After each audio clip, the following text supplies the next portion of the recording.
Bonjour. Bonjour à tous. On rencontre régulièrement des employés TI qui se questionnent à savoir quels sont les bénéfices liés au fait de faire la transition vers le statut de consultant et est-ce que ça vaut la peine? Donc, dans la capsule d'aujourd'hui, on aborde les 5 avantages liés au fait de faire la transition d'employé à consultant TI. Le premier avantage, ça va de soi, c'est plus évident, c'est au niveau de la rémunération. C'est souvent la principale source de motivation, c'est de réaliser que notre taux horaire va augmenter drastiquement et qu'on peut faire jusqu'à même 120 000 $ de plus que lorsqu'on était salarié. C'est un avantage qui est certainement non négligeable, en plus du fait que si on est incorporé, donc on va pouvoir recevoir l'argent dans notre compagnie qui, elle, a un taux d'imposition qui est seulement de 20 %. Donc déjà là, on est beaucoup plus gagnant par rapport aux salariés qui ont un taux d'imposition qui est progressif. Et justement, en lien avec ça, on va voir le deuxième avantage, qui est les avantages fiscaux.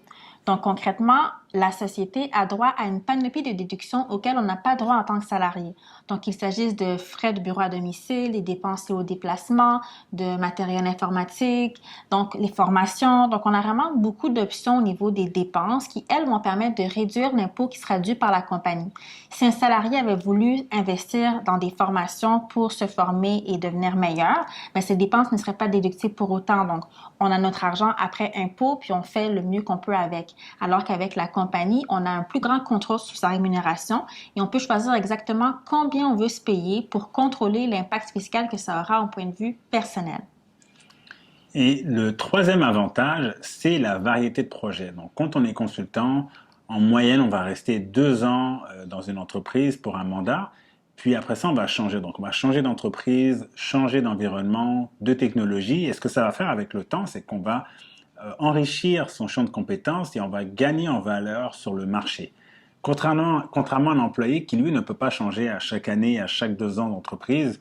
Pourquoi? Premièrement, ça paraît très mal, il serait perçu comme quelqu'un d'instable.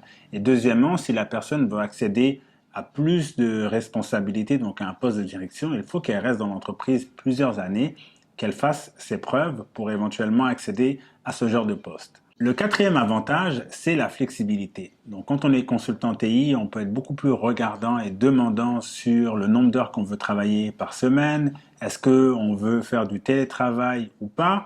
Et le fait aussi de pouvoir prendre des pauses.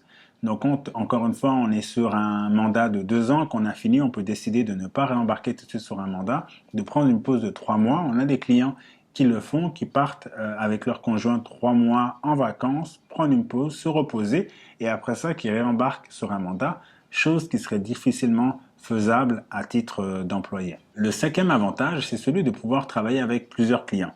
Donc là, quand on est consultant TI, on peut décider de travailler avec un client qui est sur un fuseau horaire canadien, un autre qui est sur un fuseau horaire européen et gérer les deux en même temps. Ça se fait, on a plusieurs clients qui le font et là on vient doubler ses revenus. Donc on parlait tantôt d'une différence en moyenne de 120 000 $ par année. Ben là on multiplie par 2 en ayant 2 clients, donc c'est quand même considérable.